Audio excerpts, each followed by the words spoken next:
ऐसे और वीडियोस के लिए मेरे चैनल को सब्सक्राइब करें।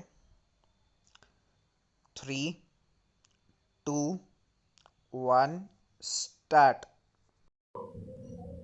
I am happy to be in the midst of veteran workers with lifelong devotion to the cause of rural welfare. I am sure the seminar which I have the honor to inaugurate will evolve a comprehensive and action oriented strategy for rural development. We cannot forget that more than 80% of our population lives in rural India, and the progress and prosperity of our nation depends entirely on how far we are able to improve the economic and social life of the rural masses. It has been my faith for nearly half a century, ever since I came under the influence of Mahatma Gandhi, that the key to the future development of our nation rested on our ability to bring about a total economic and social transformation of our villages in which the real Indians lives. As a matter of the fact, I prepared a blueprint on this question and sent it to Pandit Jawaharlal Nehru, where I mentioned the need of organizing the 700,000 villages in the country on a purposeful basis. At that time, I felt that if we could have one dedicated social worker for every 7 villages, we would be able to energize the ruler flock.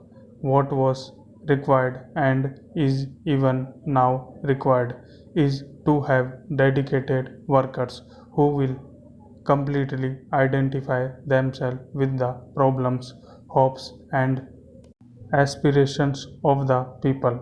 The strategy for rural development that we evolve should have both a social and economic content. In my view, it should tackle the twin problems of ensuring maximum agricultural productivity and a massive growth of agro industries. In our country, there are a few pockets of rural prosperity, notably in some areas of Punjab and Haryana. If we analyze carefully the reason for this, one finds invariably that it is only in areas where agriculture has been developed into a core of an industrial network that agrarian prosperity follows agricultural progress. This would imply the need for an integrated plan of cropping and the growth of agro industries. Unless we involve the people in the formulation and implementation of plans, we cannot make much progress. The panchayats representing the collective will of the people can and should play a positive role in economic development. Panchayats in our country unfortunately have earned a bad name as being caste and faction ridden. This must change, and we should banish outright these old world attitudes. For rural development to be most fruitful, panchayats and panchayat organizations should be made the most effective instrument. Bureaucratizations and politicalizations have also been the bane of panchayat institutions. These factors could be obviated by emphasizing social accountability and voluntary action at grassroots levels. Our rural folk are essential good people, and if we provide them the right leadership and approach their problems with sympathy and understanding, the villages of India today can be converted into ideal center of cooperative community life. The progress of the entire nation depends upon the progress of the rural community.